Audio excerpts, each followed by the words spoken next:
Estamos muy contentos de que estés conectado con la familia Rey de Reyes. Aquí encontrarás una palabra de Dios para tu vida. No olvides darle me gusta, suscribirte a nuestro canal y compartirla con otras personas para que puedan conocer a nuestro grandioso Dios. Vamos a Mateo 13, capítulo 44 al 46. Si me regalan un poquito de agüita, les agradezco. Hoy voy a trabajar cuánto vale entrar en el reino de los cielos. ¿Cuánto vale entrar en el reino de los cielos? ¿Será que tiene un precio? Hemos hablado acerca de la gracia de Dios y la palabra nos ha enseñado una y otra vez que el entrar en el reino de Dios es por gracia. La palabra nos lo explicó claramente. Por gracia soy salvo, y esto no de vosotros, pues es don de Dios. Pero cuando nos presenta el Señor el reino de los cielos, sí nos va a presentar a nosotros un valor. Y por eso las parábolas de capítulo 13, que son ocho parábolas, como lo dije, que nos hablan y nos entregan principios generales con respecto a ese reino de los cielos. Son principios que nos ayudan a valorarlo, porque tenemos que saber qué tan importante es el reino de los cielos. Y mientras usted no comprenda la magnitud de lo que es el reino de Dios, lo va a menospreciar fácilmente. Puede cambiar, como lo hizo Jacob, su primogenitura por un plato de lentejas. Entonces, se requiere entonces prestar atención a lo que Jesús enseñó en Mateo 13, porque nos entrega principios fundamentales para comprender cuánto debemos nosotros valorar el reino de los cielos. Y por eso estas parábolas nos presentan los propósitos que hemos entregado en los cultos anteriores. Y uno de ellos hablamos que era hacérnoslo conocer los misterios del reino, porque el reino tiene sus misterios y de los cuales el Señor quiere que usted y yo los comprendamos, los recibamos y los vivamos.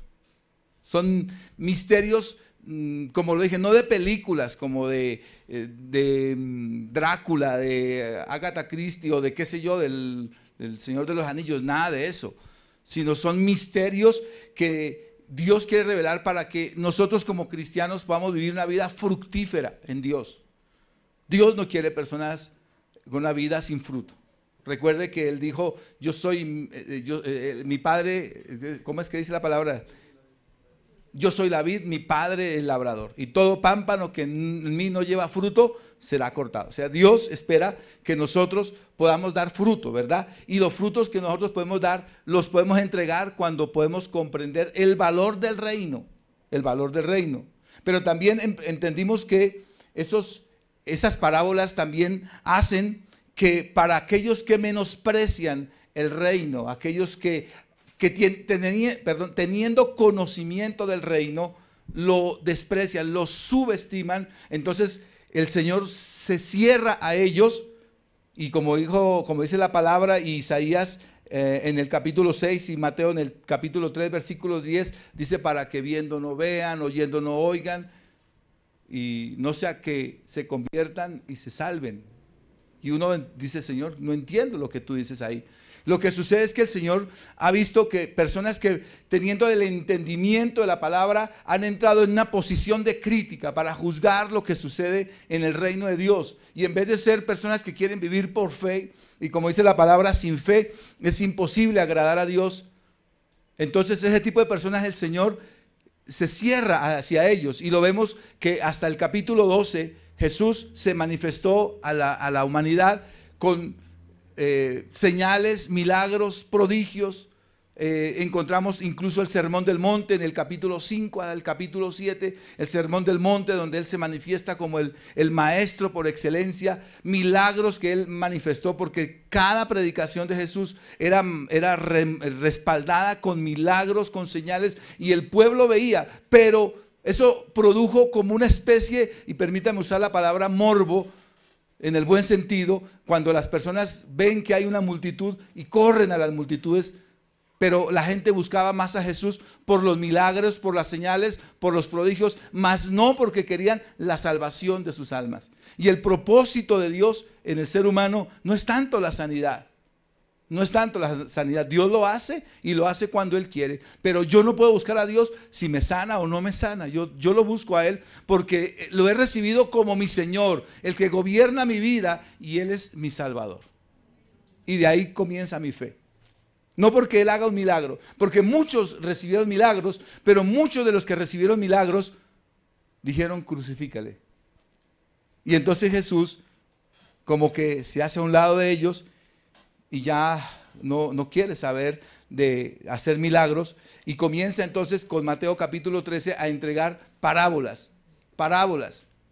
Y las parábolas se las explica, se las predica a las multitudes, pero se las predica a sus discípulos. Y cuando hablamos del trigo y la cizaña y la explicación de la parábola del trigo y la cizaña, encontramos que el Señor predica a las multitudes, pero está interesado en discípulos. Y la pregunta para todos fue: ¿cuántos quieren ser discípulos? Porque es fácil ser de las multitudes. Es fácil ser de los que corren por los panes y por los peces. Es fácil ser de los que vamos a buscar a Dios por un milagro, buscando a un Dios bombero que venga a apagarme el incendio. Pero son pocos los que buscan a Dios para hacer de Él su Señor. Señor, lo que tú digas. Y ahí es donde vamos a encontrar lo que Mateo nos va a explicar acerca del valor de ese reino. Vamos a ir avanzando. Entonces, repito, él dice: Él les enseñó a través de enseñanzas prácticas del día a día y las complementaba con milagros. Los que debían recibir el mensaje lo alcanzaron, y como resultado los que debían recibir el mensaje lo atacaron. Y como resultado, Jesús anuncia juicios a esas personas o a esos herejes. ¿Por qué se dice herejes? Porque eran personas que conocían. ¿Quiénes fueron los que más atacaron a Jesús? Los maestros de la ley, los escribas, los fariseos. Bueno, para nosotros en este contexto actual, el fariseo es un hipócrita. En aquella época no. El fariseo era un estudioso de la palabra. Es decir, alguien que había dedicado horas completas para estudiar y aprender de Dios. Es decir, que era la persona más preparada para escuchar y recibir este Dios. Pero ¿quiénes lo recibieron? De pronto los que poco estudio tenían. Esos lo recibieron a Jesús, y a ellos se dedicó Jesús. ¿Por qué? Porque los que sabían de Jesús, los que debían recibirlo y haberlo identificado, dijeron: Jesús, en el capítulo 12 de Mateo dicen: Jesús hace milagros, pero no los hace por el Espíritu, sino los hace a través de Belcebú, el príncipe de las moscas, el príncipe de los demonios. Y Jesús cerró su corazón para ellos. Uno no lo entendería en la palabra, pero fácil de entender. Si usted no hace un estudio profundo de lo que está pasando aquí, fácilmente diría: pero ¿por qué el Señor no tuvo amor para con ellos? Tuvo mucho amor. Porque no hay otra generación sobre la tierra que haya podido experimentar la gloria de Dios como ellos. Fue la presencia, el pleroma de Dios, la plenitud de Dios en la tierra. Y ellos lo despreciaron. Entonces Jesús comienza a hablar por parábolas. Comienza a hablar por parábolas, y como estaba diciendo, las parábolas se las explica a sus discípulos. Sus discípulos reciben la enseñanza de Jesús con claridad.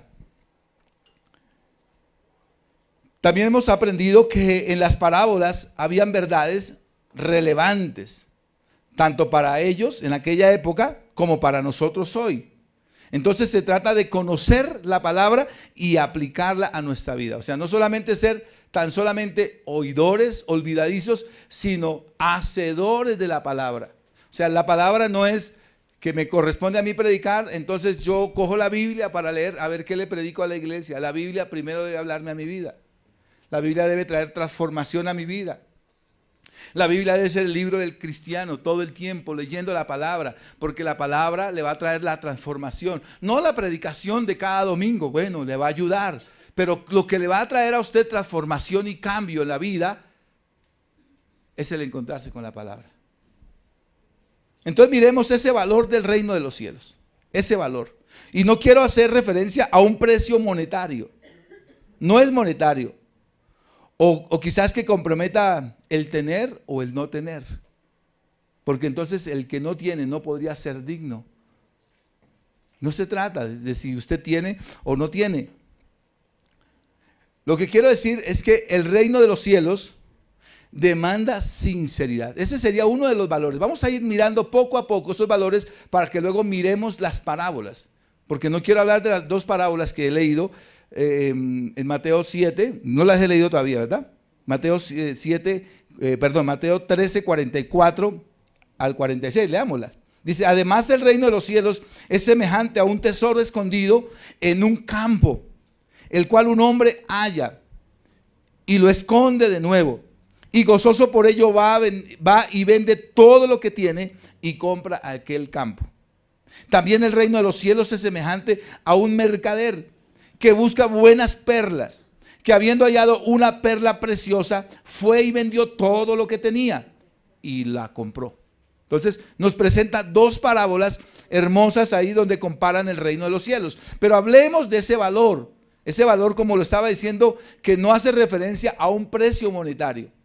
Porque vamos a encontrar que aunque tiene un valor y exige una transacción, hay que mirar que el precio fue pagado por Cristo. Amén. Pero demanda un compromiso. Y no es el tener o no tener. Entonces, el reino de los cielos demanda sinceridad. Dígame, ¿cuánto cuesta la sinceridad? Dígame, ¿dónde venden sinceridad? ¿Dónde usted puede comprar? ¿En qué almacén la venden? Solamente un corazón transformado puede mostrar sinceridad. Sinceridad. Entonces dice por ahí que un hombre tenía un depósito de maderas. Su negocio era vender maderas. Y entonces llegó un mercader que iba de paso y le dijo, le vendo un viaje de madera. Y aquel mercader dijo, sí, me interesa, y la compró. Era muy buen precio. Y este era un comerciante, esos bien avispados. Entonces compró el viaje de madera y al cabo de unos días se dio cuenta que esa madera estaba gorgojeada. Le hicieron un golazo. Pero aquel hombre de esa bodega dijo, pero yo debo venderla. Entonces cogió cada trozo de madera gigante, ¿cómo le llaman eso? Bloque. Cada tablón de esos gigantes. Y lo cogió y lo enceró. Y lo encarró y lo puso para la venta. Entonces la gente llegaba, sus clientes llegaban a comprar madera, la compraban y al poco tiempo se dieron cuenta que era una madera encerada. Entonces cuando volvían a comprar decían, véndame madera, pero madera sincera. Y a veces es bueno entenderlo así, ¿verdad? Porque a veces tenemos una vida de apariencia. Apariencia. Y en el reino de los cielos la apariencia no funciona. Uno de los pecados grandes del pueblo de Israel cuando fue llevado por el desierto fue y se conoce como el pecado del descontento. Y consiste en esa ingratitud. Por ahí encontrábamos con mis hijos haciendo un devocional, un material de John Maxwell, bonito sobre la gratitud. ¿Y cómo explica él que cuando uno quiera tener amigos, lo mejor es no buscarle defectos? Porque todos los tenemos, hermano. Si usted se pone a buscar mi vida y a buscar mis defectos, usted va a terminar odiándome, se lo aseguro.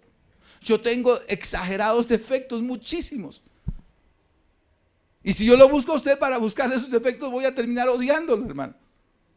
Entonces, si yo quiero ser su amigo, no lo voy a hacer caso omiso a sus defectos. Quiero mirar sus cualidades y quiero resaltar lo bueno que hace usted, olvidándonos de lo malo. De lo malo se encarga Dios. El que comenzó la buena obra la perfeccionará.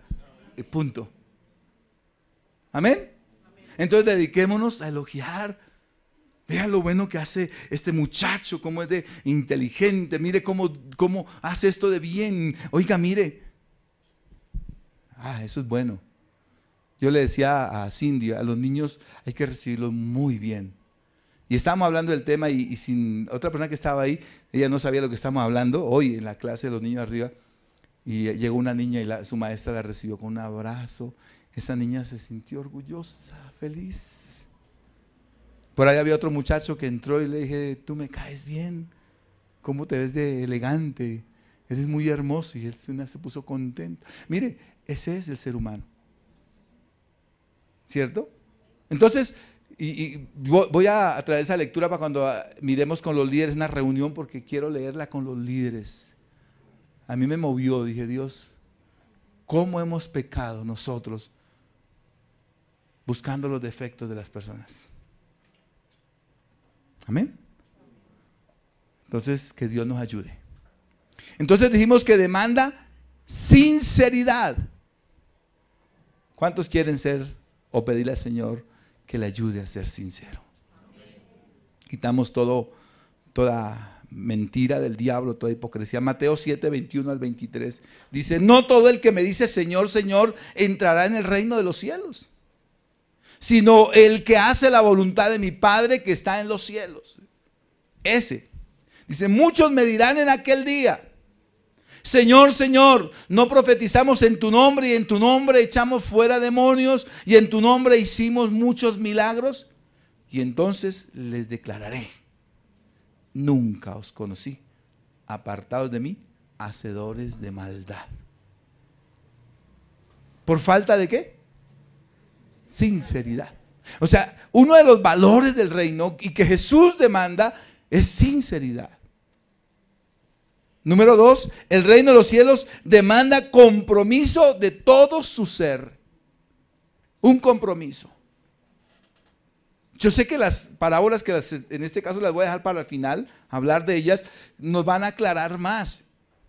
El reino de los cielos demanda compromiso de todo nuestro ser. O sea, no es cuando pueda. Quiero que ahorita que veamos nuevamente el pasaje en el versículo 44, la experiencia de este hombre que se ha encontrado un tesoro. Algo grande vio para que haya tenido que ir y venderlo todo para ir y comprar el terreno. Pero no me adelanto. Entonces, estamos hablando de que demanda compromiso de todo nuestro ser. Esto no se trata de fanáticos, hermano. Ah, es que el pastor le toca decir eso porque como él es el pastor. No, hermano, esto es de todos. Toda persona que está sentadita, que está debajo de este techo, necesita tener un compromiso con Dios de todo su ser. Es decir, no se puede hoy sí y mañana no. Yo estoy comprometido hasta la coronilla, hermano, con Dios. Y no voy a cambiar, mirando el caso de Esaú, no voy a cambiar mi primogenitura de hijo de Dios por un plato de lentejas que este mundo me ofrece. El mundo pasa y todos sus deseos, pero el que hace la voluntad de Dios, ese permanece para siempre. Amén. Entonces mire, si demanda compromiso, dice Lucas capítulo 14, versículo 26 y 27, dice, grandes multitudes seguían a Jesús.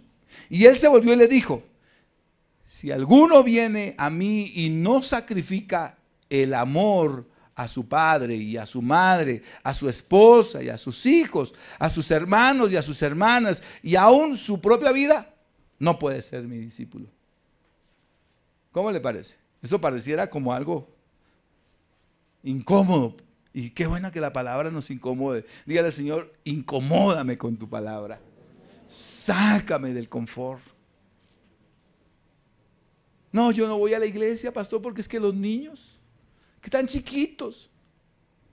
Yo soy papá de 5 hijos, para la gloria de Dios.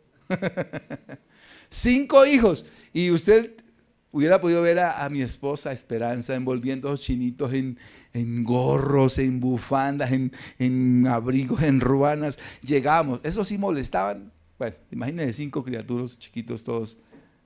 A veces creo que algunos hermanos se incomodan y llegó el hermano Carlos con la tribu. Bueno, pero nosotros no cancelábamos un culto que porque los niños estaban pequeños. Un día le dije a alguien, ¿me puede llevar hasta mi casa? No teníamos carro. Dijo, ay, no, es que el carro me queda oliendo a chichi. Y estaba lloviendo. Bueno, gloria a Dios. Cualquiera no hubiera vuelto a la iglesia, ¿no? Yo estoy comprometido con el reino, así que vámonos. Pues ¿quién que tenga chinitos chiquitos no va a oler a chichi? Pues todos. Eso es una bobada, ya se sabe, ¿no? Bueno. Mire, vuelvo a leerlo, dice, grandes multitudes seguían a Jesús y él se volvió y le dijo, si alguno viene a mí y no sacrifica el amor a su padre o a su madre o a su esposa o a sus hijos o a sus hermanos o a sus hermanas o aún su propia vida, no puede ser mi discípulo. Y el que no carga su cruz y me sigue, no puede ser mi discípulo. O sea, mire, la gente quiere ofertas. Yo voy a la iglesia a ver qué me dan. Pero el reino de los cielos dice, ¿quiere ser mi discípulo? Tome su cruz y sígame. La cruz significa renuncia. Renuncia. Renuncia a las banalidades de esta tierra. Por eso Jesús dijo, mi reino no es de este mundo. Mi reino no es de este mundo. Número 3, el reino de los cielos demanda que se le dé el primer lugar. Primer lugar. Primero mi hogar. Algunos dicen primero mi hogar y después la iglesia. Primero el reino de los cielos. En serio. Jesús lo está diciendo. El que no sea capaz de dejar. Ahora no le estoy diciendo, hermano, si usted quiere ser discípulo de Dios, tiene que divorciarse, dejar a sus hijos. No, eso es ser un sinvergüenza. No, no vaya a malinterpretar la palabra. Amén. Algunos dicen, el que está en Cristo, nueva criatura es, por eso cambié de esposa. Las cosas viejas pasaron. No, señores, ojo con lo que interpreta usted por ahí, ¿verdad? ¿Sí? La hermanita que estaba buscando que le hablaba al Señor en medio de la angustia, muéstrame por tu palabra qué debo hacer. Y puso el dedo en la Biblia y Judas fue y se ahorcó.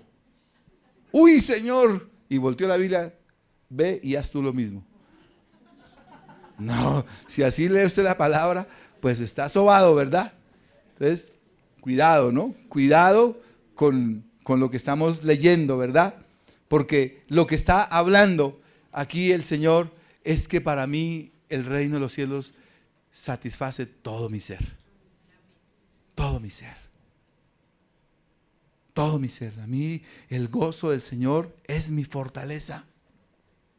¿Cuál es ese valor del reino? No se trata solo de lo que cuesta el reino, se trata del valor de tenerlo, valor de tenerlo. Cuando hablamos de valor, hablamos de un costo alto y el precio que no tiene comparación, no hay comparación con ese precio.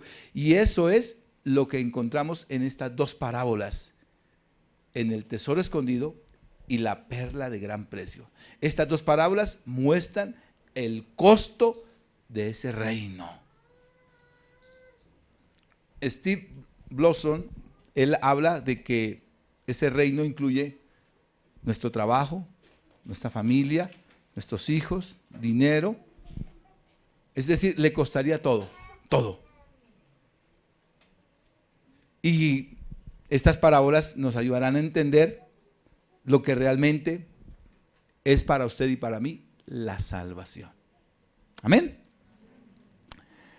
Entonces, lo que nos va a mostrar aquí Mateo es una historia terrenal con un punto de vista celestial. Una historia de la tierra, pero lo está observando el Señor desde los cielos. Lenguaje del cielo. Dice, el valor del reino es incalculable. Ahora sí miremos el versículo 44. Dice, además el reino de los cielos es semejante. Quiero decir que ahora sí comenzó la predicación. Además el reino de los cielos es semejante a un tesoro escondido. Entonces nos habla de un tesoro escondido. Y en aquella época, si usted lee la historia de los hebreos, de los judíos, han existido para ellos lo que llaman la diáspora. La diáspora es como lo que ha sucedido en este tiempo, para hablarlo en términos conocidos para nosotros, lo que está sucediendo con Venezuela ahora mismo. La gente saliendo de su tierra a buscar vida a otros países. Salen huyendo de un régimen a buscar un lugar donde poder vivir. Ahora he visto más. En estos días que hemos estado viajando a Bogotá, las carreteras están inundadas de gente. A uno le va a pesar, tipo 4 o 5 de la mañana, la gente sentadita en las carreteras descansando. Duro, duro. Dios ayude en esta situación. Pero los judíos experimentaron varias diásporas. Una de ellas es cuando fueron llevados cautivos a Babilonia. Fueron llevados en 4 grupos. Otros fueron llevados a Siria, 10 tribus a Siria, 2 tribus a Babilonia. Pero se habla más del cautiverio de las 2 tribus en Babilonia. ¿Y qué hacía la gente en medio de su angustia? Lo único que podían llevar era una tulita con ropa, porque caminar sin saber cuántos kilómetros, usted no podía echarse al hombro las riquezas. Entonces, ¿qué hacía la gente en aquella época? La gente escondía sus riquezas. Abrían huecos y encaletaban allá sus riquezas, tapaban bien, que nadie no se notara, y se iban con la esperanza de que un día volverían a su tierra. Volverían a su tierra y rescatarían lo que habían dejado guardado. Muchos nunca se imaginaron que en Babilonia morirían. Duraron 70 años cautivos en Babilonia. 70 años. Los que salieron jóvenes, algunos llegaron ancianitos nuevamente a su tierra. Y los que regresaron ya fue una generación nueva que se levantó en Babilonia. Hijos de los judíos que regresaron a su tierra con el conocimiento de un Israel, pero por lo que sus padres les comentaron por las tradiciones. Entonces los ancianos llegaron a Israel y lloraban de ver las ruinas de la ciudad, el templo totalmente consumido por el fuego. Pero los jóvenes llegaron con la ilusión de que esa tierra tenía promesa. Yo creo que el Señor también necesitaba llevar una generación nueva para que los viejos ya quedaran allá con su pasado, sepultaran su pasado y la gente joven pudiera restaurar la nueva ciudad. Bueno, entonces, ¿qué sucedía? La gente había dejado tesoros, entonces era muy común que había lugares donde la gente excavando encontraban riquezas. Que habían, como hablamos nosotros aquí en Boyacá, ¿habían qué? Una huaca, se enguacó, ¿cierto? Entonces, miremos el caso. Digamos que yo contrato aquí a este hermano porque acabé de comprar un lote, compré un lote allá en la esquina, un ejemplo, ¿no? Allá ese lote que está en la esquina lo acabé de comprar. Entonces, ese lote lo compré para negocio, no voy a construir nada, solamente necesito limpiarlo y venderlo. Yo sé que lo puedo vender bien. Entonces le digo al hermano, su merced me quiere colaborar limpiando ese lote allá. Y el hermano dice, sí, ¿cuánto me paga? Le digo, le pago 50,000 diarios. Él dice, en 2 días le limpio bien ese lote. Entonces, él se va a limpiar el lote. Y haciendo la limpieza, encuentra una caneca de 55 galones enterrada, llena de dólares, de $100 cada billete, pero está llena de fajos de $100. Él no está obligado a contarme que hay una caneca allá. Él me dice, pastor, ¿y cuánto va a dejar el lote? ¿Sí o no? Y yo le digo, bueno, el lote vale 150 millones. Y él dice, bueno, voy a vender la casa, voy a vender esto, lo otro, completo los 150 y vengo y compro el lote, porque dice la palabra que el reino de los cielos es semejante a un hombre que encontró un tesoro escondido y lo escondió y vino y vendió todo lo que tenía y compró el terreno porque allí sabía que había un tesoro escondido. O sea, él tuvo que ver algo extremadamente grande para que lo hubiera llevado a vender todo lo que tenía para comprar ese lote, ese terreno. Y digamos que el hermano vino y yo le dije, sí. Entonces dice, no, yo tengo los 150, venga. Entonces, listo, recibo 150 y él se va, pero él está dentro del marco de lo legal, él no está haciendo nada ilegal. Compró el terreno y lo que está en ese terreno, algunos dirán, no, pastor, no estoy de acuerdo, él debería haberle dicho. No. Sucedió hace poco con unas familias, y vinieron a buscarme porque en Corrales tenían una tierra y se la tenían vendida a un familiar y el familiar como que estaba demorado con el pago. Y de pronto el familiar madrugó una mañana y dijo, bueno, es que vengo a traerle la deudita del lote que me vendieron, la finquita allá en Corrales, y para que me hagan la escritura. Y pues esto es raro que madrugó, pero pues vamos a hacer la escritura ya que pagó. Y a los 8 días supieron que era que había petróleo ahí, entonces, uy, tan avispado, ¿no? Ahí sí vino a pagar. Bueno, pues es la inteligencia. ¿Sí? Entonces, él es dueño ahora del tesoro porque ha comprado el terreno. ¿De acuerdo?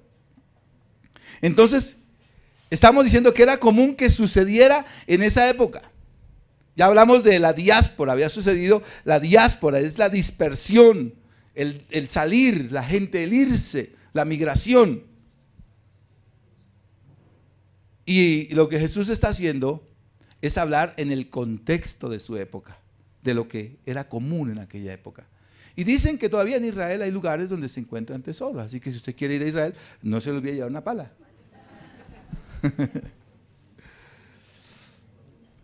Nos habla la palabra que ese hombre lo descubre el tesoro. Y me gustaría que de pronto hiciera un paréntesis ahí para los que están tomando nota.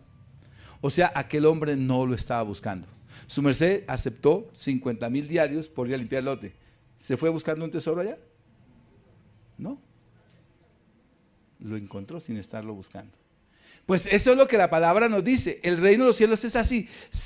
Para muchos, el reino de los cielos no lo estaban buscando, pero llegó a sus vidas el reino de los cielos. Llegó a sus vidas. Y quizás en esta mañana hayan personas así, aquí reunidas con nosotros, que dicen, yo nunca estaba buscando a Dios, Él me buscó a mí. Por casualidad. Y dijo un pastor, ya él es pastor, dice, a mí el Señor me llevó, fue a Bala a la iglesia. ¿Y cómo fue el asunto?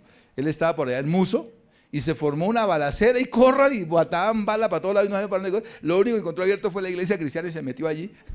Y llegó allá y estaba el sermón, el pastor estaba predicando y el hombre botaba de rodillas, recibió a Cristo, hoy en día es pastor. Digo, a mí el Señor literalmente me llevó, fue a plomo a la iglesia. No lo estaba buscando, pero así le llegó el reino de los cielos. Entonces, algunos reciben la palabra del Señor porque van a la peluquería. El peluquero es el que tiene el evangelio, la peluquera, y mientras le arregla su cabello, le habla de Cristo, y esa persona termina aceptando a Jesús. Otros van a comprar al almacén o donde sea, y allí o su médico es cristiano, le habla del Señor, y usted no lo estaba buscando, pero el reino de los cielos se presentó a su vida. Por eso Jesús se está comparando, dice, el reino de los cielos es semejante a, y cuando la persona puede ver el tesoro que significa el reino de los cielos, está dispuesta a dejarlo todo por adquirir tremendo tesoro. Ese es el valor del reino, de acuerdo a ese tesoro. Para mí el reino de los cielos es un tesoro. Es un tesoro.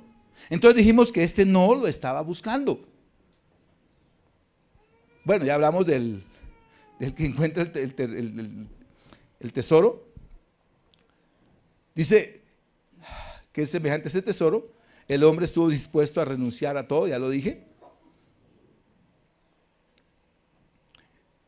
Para este hombre, nada de lo que posee supera el valor de este tesoro.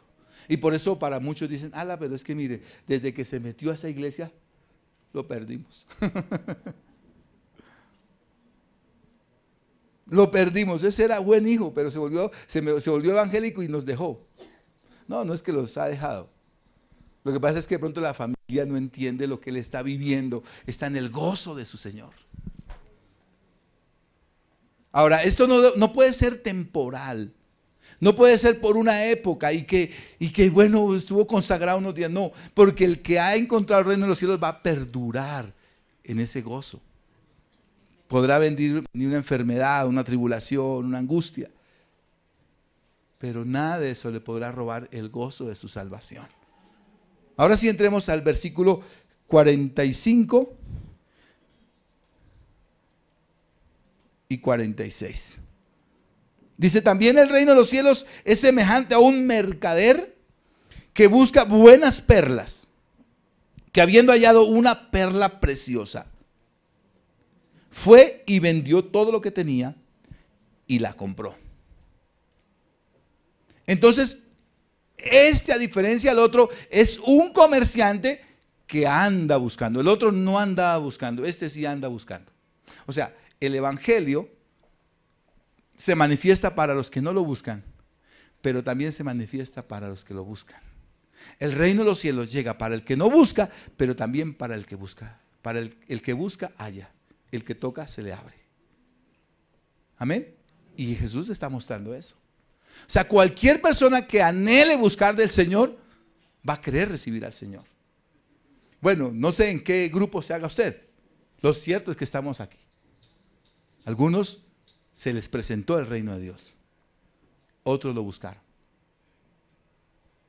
No sé cómo ubicarme ahí. Cuando yo era un niño pequeñito, en esa época, los que somos de mi época, Nelson. Bueno, hoy en día, gracias, lo estoy tratando de viejo. No, yo estoy joven todavía. No, bueno, en esta época, si usted quiere un colchón, va y lo compra, ¿no? Rápido. En mi época era diferente. Uno, mamá, se me dañó el colchón. Entonces, bueno, entonces llamaban a una señora que iba a la casa, se llamaba doña Cipriana. Y doña Cipriana llegaba y soltaba el colchón, lo abría. Le quitaba la cretona, llaman eso, ¿verdad? La cretona. No la cretina, sino la cretona. Y sacaban toda la mota y la ponían en el patio de la casa. Y con un garrote le daban garrote para soltarla. ¿Cómo se había como apretado esa cretona? A palearla. ¿Sí? Como que, ¿de cuántos años tiene usted? Bueno, esas eran esto. Ahorita ya todo es que colchón Pullman y ortopédico y bueno, una cantidad de cosas. Y entonces se armaba el colchoncito y todo. Y esa señora que iba arreglando el colchón, yo lo tengo en mi mente que eso era hasta bonito ver hacer eso. Ella volvía, lo armaba, compraba una cretona nueva, armaban el colchón y uno estrenaba colchón. ¿Cuántos vivieron así esa época? ¿Alguno se acuerda? Sí. Algunos les da pena y no levantan la mano. Bueno, ella era cristiana, entonces ella aprovechaba de ir a arreglar los colchones y me llevaba a la iglesia. Pero yo era un niñito, me llevaba de la mano y yo iba a la iglesia. Después, mis papás se pasaron a vivir por ahí a la carrera 11A con 19, por ahí en el sector. Y había cerca una iglesia llamada Defensores de la Fe. Y yo iba y me paraba y yo quería entrar ahí. Y me gustaba, pero no me atrevía porque mis papás asistían, o si no era la San José, era aquí al ancianato. Entonces, pues éramos católicos. Pero me gustaba ir a mirar desde la puerta a los evangélicos. A veces venía y me paraba en la iglesia bautista, escuchaba un rato ahí y me devolvía para la casa. Entonces, en mí estaba como ese anhelo, yo quería buscar algo, yo estaba buscando algo estaba buscando ahí. Y un día me hice amigo de una familia y ellos asistían a una iglesia cristiana en el barrio Magdalena, me llevaron, yo era un niño pequeñito, me llevaron a la iglesia y allí yo acepté a Jesús, como a los 9 años. Entonces ya pasó un tiempo, mi hermana mayor se hizo novia de quien es hoy mi cuñado, y él era asistente de la iglesia Defensor de la Fe, que estaba en esa época sobre la carrera 11 con calle 20 más o menos, por ahí en las pizzas del Mono, por ahí en eso. Ahí era la iglesia. Entonces yo pregunté si esa iglesia era buena o mala. No, es buena. Entonces me fui para allá un día y comencé mi vida cristiana allí. Entonces el reino de los cielos está para el que lo busca. Buscad y hallaréis. Busca el reino de los cielos. Amén. Entonces, ese comerciante que nos presenta Jesús aquí andaba buscando perlas finas, no era cualquier cosa que estaba buscando. Por eso Jesús pone aquí en esta parábola y compara el reino de los cielos con una perla de gran precio. Y por eso Jesús dice, no deis las perlas a los cerdos. Porque para Jesús el reino de los cielos es una perla de gran precio. Usted no puede, como dije hace un momentico hablando de los tesoros escondidos, no puede venderla por un platico de lentejas. Usted le da valor a esa perla de gran precio. Usted no la va a cambiar por una noche de placer con una mujer que no es su esposa, o una mujer no va a cambiar esa perla de gran precio con un hombre que no es su esposo. Un jovencito que está de novio con una muchachita o viceversa, no se van a ir a una noche de lujuria y van a cambiar esa perla de gran precio, porque tienen el valor grande. Dice, mire, podrá venir la tentación a mi vida, lo que sea, pero yo sé en quién he creído. ¿Y cuántos dicen amén? Porque sabe usted el valor del reino. O sea, yo no me enredaría, no me enredo. Cuido, sé el valor del reino de los cielos. Para mí es lo más importante. No voy a hacer una transacción sucia o equivocada, porque para mí lo importante es que yo pertenezco a un reino que no es de esta tierra.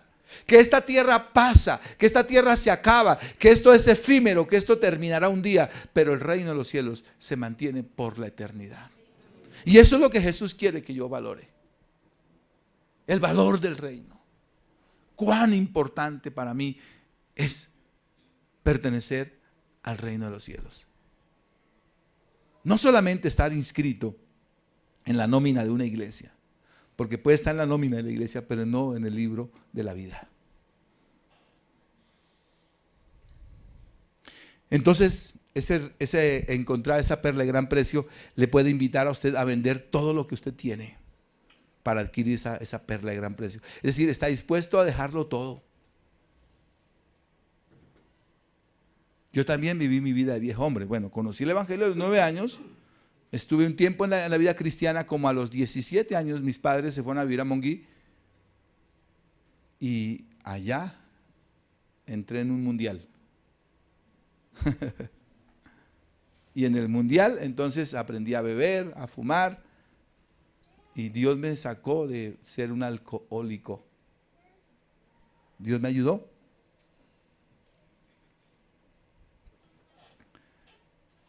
Pero estaba ahí el sentir en mi corazón. Porque había una lucha interna, ¿no? No, yo tengo que seguir la vida cristiana. Y tuve que renunciar a los magníficos amigos que había hecho.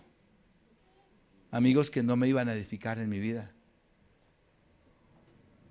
Y aparentemente queda uno como alguien orgulloso, ¿no? Ah, no, es que si ya, como cambió de religión, ese ya no se toma una. Pues gloria a Dios. Ese ya no se embriaga. Ese ya no nos acompaña a la zona de tolerancia, porque ahora es santo. Gloria a Dios. El que está en Cristo, nueva criatura es. Ahí sí, las cosas viejas pasaron, todas son hechas nuevas. Amén. Entonces, esa perla de gran precio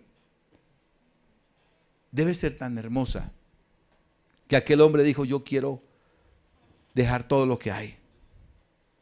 Esas perlas eran joyas muy importantes, manifestaban la riqueza de una persona. Y eso debe manifestar en el creyente que ha encontrado la perla de gran precio, la evidencia de que es un cristiano genuino. Un cristiano genuino. No vende su primogenitura. Ese cristiano se mantiene fiel al Señor.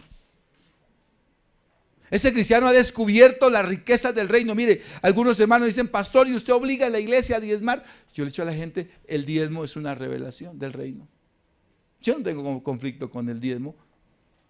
Señor, con mi esposa nos ha enseñado a ser fieles diezmadores porque hemos visto que ese es uno de los misterios que habla la palabra del reino. Y si a usted no se le ha revelado ese misterio, pues no diezme, hermano. No diezme y siga así. Pero cuando se le revele ese misterio del diezmo, usted va a aprender, hermano, que 9 pesos en el reino de los cielos son más que 10 pesos. Lo va a ver. Estos son misterios del reino. Y eso es lo que Jesús está diciendo, porque esto está para los que quieren entenderlo. Y yo no voy a poner aquí un revólver, ni voy a decir, este hermano no puede ser líder, entra a disciplina, porque no, tranquilo, hermano. Usted no me va a dar cuenta a mí, a Dios. ¿Estamos de acuerdo? Ahora, si el diezmo no se revela a su vida, tranquilo, hermano, tenga paz. Pero si se está revelando a su vida y su corazón se cierra, bueno, ya no es asunto mío. Entonces lo que nos está mostrando, porque esa perla de gran precio, por poco aquel hombre, sus bienes no alcanzan para comprarla. El valor del reino es incalculable. Y yo quiero mirar aquí una porción de la palabra, es un poquito larga, pero voy a tratar de mirar solamente unas partes nomás. Job 28:1. Dice, ciertamente la plata tiene sus véneros, o sus véneros, ¿cómo se dice ahí? No tiene tilde. Y el oro, lugar donde se refina. El hierro se saca del polvo y de la piedra se funde el cobre. Lo que está diciendo, la gente necesita algo y la encuentra. ¿Sí? La gente puede encontrar lo que necesite. Pero dice, más, en versículo 12, más ¿dónde se hallará la sabiduría? No conoce su valor el hombre, ni se halla en la tierra de los vivientes. El abismo dice, no está en mí, y el mar dijo, ni conmigo. No se dará por oro, ni su precio será a peso de plata. No puede ser apreciada con oro de Ofir, no con ónice precioso, ni con zafiro. El oro no se igualará, ni el diamante, ni se cambiará por alhajas de oro. O sea, no hay riqueza que pueda tenerse aquí para poder tener la sabiduría. Y el último versículo dice, y dijo al hombre, he aquí, que el temor del Señor es la sabiduría, y el apartarse del mal, la inteligencia. Mire dónde se encuentra la sabiduría, porque no hay un almacén donde usted pueda decir, Gerson, vaya, tráiganos 500,000 de sabiduría para repartir a los hermanos. No la hay. No la hay. Es el temor al Señor. Cuando viene el temor a Dios, entonces la sabiduría nos va a impregnar. Porque aquella persona que le era fácil hacer cosas incorrectas, dice, no, ya no. En un tiempo sí, ahora no. Yo sé a quién sirvo. Amén. Entonces el reino de los cielos trae los más altos beneficios. Eso es importante que lo tenga usted. Así como nos muestra esa sabiduría que nos expresa Job, también podemos afirmar el reino de los cielos trae los más altos beneficios. ¿Y cuáles beneficios son? La sangre de Cristo puede lavar el corazón del hombre más sucio cuando descubre el tesoro. O sea, mire, no estaba buscando, podía ser el hombre más malo. Ese no estaba buscando el tesoro, ahora se apareció, encontró el tesoro llamado el reino de los cielos. Y al encontrar ese tesoro, ahora el Señor se hace real a su vida y puede comprender el valor de la sangre de Cristo. Y todo dedo acusador del enemigo es quitado, porque la sangre trae limpieza al corazón del hombre, la sangre de Jesucristo. Descubrió, o sea, mire tan importante. O sea, no hay pecado que no pueda ser perdonado. ¿Qué más valor nos trae? ¿Qué más beneficios? La gracia de Dios. Esa gracia de Dios perdona al más perdido pecador. Esa gracia. Y en ese evangelio entonces usted y yo encontramos el más grande tesoro. Y lo expresa Pedro, el apóstol Pedro, en 1 de Pedro 1, 3 y 4. Dice, bendito el Dios y Padre de nuestro Señor Jesucristo, que según su grande misericordia nos hizo renacer para una esperanza viva, por la resurrección de Jesucristo de los muertos, para una herencia incorruptible, incontaminada, inmarcesible, reservada en los cielos para vosotros. Hay una herencia. El reino de los cielos entonces es una herencia que ¿quién adquirió? Jesús. La adquirió Jesús. La adquirió el Señor para usted y para mí. El reino de los cielos no es superficialmente visible. O sea, usted no lo va a decir, ¿dónde está el reino de los cielos? ¿Dónde está? ¿Allá o acá? ¿En Nobsa, en Sogamoso, en Monguí? ¿Dónde está el reino de los cielos? Pues dice la palabra, mi reino no es de este mundo. Entonces, pastor, ¿qué hacemos? Sencillo, hermano. La iglesia se hace un departamento del cielo en la tierra. Y la forma de experimentar una vivencia del reino de los cielos es siendo iglesia. Y para ser iglesia he tenido que recibir a Jesús en mi corazón. Amén. Lo he hecho a Él mi Señor y mi Salvador. Y estoy en la iglesia. Y el mundo está en crisis, pero nosotros estamos en Cristo. Y pertenecemos al reino. El reino de los cielos, dije, no es superficialmente visible. El hombre natural no lo puede entender. No lo entiende.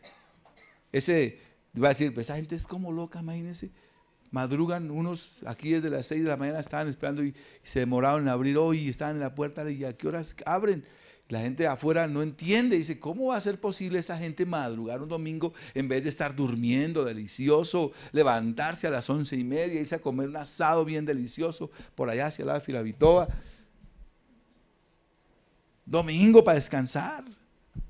No, el que lo ha encontrado anhela. El que lo ha encontrado quiere estar. El que lo ha encontrado quiere venir. A ese no hay que estarlo llamando. Yugo, que no volvió. No, ese está ocupado en el reino trayendo a otros, presentándoles el tesoro escondido, presentándoles la perla de gran precio. Venga, venga, reciba. El reino de los cielos es la fuente del pleno gozo. Es la fuente de pleno gozo. Ya no puedo ver un cristiano amargado, hermano. La palabra del Señor nos muestra de que ese gozo es la evidencia de nuestra vida en el Señor. El gozo del Señor es mi fortaleza. A veces encuentra uno cristianos más amargados que una verruga en vinagre. Y dicen, y agradezca que tengo la presencia del Señor. Y Dios mío, ¿cómo va a ser eso? Yo sé que vienen tribulaciones. Yo mismo estoy pasando por mi propia tribulación. Pero ¿quién podrá quitarme el gozo del Señor? Nadie. El gozo del Señor es mi fortaleza. Los médicos me dijeron, antes de operarlo usted tiene que firmarnos a los 3 de que usted no nos va a demandar. Le dije, no, tranquilo. Y me dijo el doctor Tamayo, que es como el duro ahí de estos 3, dijo, este es un valiente. Y me dijo, y le va a ir bien, no se preocupe. Le va a ir bien. Y está el que va a hacer la cirugía más profunda, es el doctor Jaramillo. Dijo, y si de alguien yo me dejaría operar en la vida, sería de este hombre, que ese es el mejor cirujano que existe, así que tranquilo. Entonces viene también los momentos de fe. Aunque viene la angustia, y es que eso, el hecho de ser humanos en parte es bien bonito, porque si no, imagínese uno que no llorara, hermano. Una vez vino un hombre a una consejería y en la consejería lloraba ahí en la consejería. La esposa me dijo, yo nunca lo había visto llorar. Le dije, no, aquí todos lloran. Aquí vienen a la consejería y hasta el Elkin lo he visto chillando ahí. Perdóneme Elkin por molestarlo, que Elkin es mi amigo y lo molesto por sentarse ahí. Pero es rico llorar, hermano, ¿sí o no? En este momento no puedo llorar, pero después de que se arreglen los ojos vamos a llorar. Amén. Ese es Dios. El gozo del Señor es nuestra fortaleza. O sea, hay una evidencia. El que encontró el tesoro, el que encontró la perla de gran precio, ese vive gozoso. Ese vive gozoso. Finalizo diciendo, el reino de los cielos exige una transacción. Una transacción. Aunque es un mundo espiritual, reflejado en este mundo natural, ese reino exige un pago. Y ese pago, esa transacción, ese pago lo hizo Jesucristo. Lo pagó con una moneda celestial el Padre. Envió a su Hijo a esta tierra a derramar su preciosa sangre. Jesús dijo, Señor, si es posible, pasa de mí este cáliz de dolor. Pero no se haga mi voluntad, sino la tuya. Y la voluntad del Padre era que el Hijo muriera, porque el precio de su salvación y la mía era la muerte del Cordero de Dios. Tremendo precio. Yo no puedo despreciar ese precio, hermanos. No lo puedo despreciar. Es un precio alto, incalculable. Nada de esta tierra podrá pagar la muerte del Señor Jesucristo. ¿Cómo podemos compensar al Padre entonces? Rindiéndonos de corazón a Él. Diciéndole: Señor, me rindo. No son más mis fuerzas. Hay un pago muy alto, demasiado alto, Señor. Y eso tiene que ver con una rendición total a Él. Y la palabra dice: el reino de los cielos sufre violencia, y solo los que son valientes lo arrebatan. Exige comprender que esa perla, ese tesoro encontrado, es la vida eterna con Jesús. Casi nada, ¿no? Casi nada, ¿no? Ese tesoro, esa perla de gran precio, es la vida eterna con Jesús. ¿Qué valor le da a usted a ese reino? ¿Qué valor le da a usted a ese tesoro? ¿Qué valor le da a usted a esa perla? ¿Está dispuesto a cambiarla por una noche de placer con una mujer que no es su esposa? ¿Está dispuesto a cambiarla por una noche de embriaguez y de entorpecimiento de sus sentidos? ¿Está dispuesto a cambiarla por una vida de integridad en Dios? ¿O está dispuesto a decir: Señor, no importa, aunque el mundo me deseche, yo sé que mi Redentor vive? Yo sé que Él está ahí para ayudarme.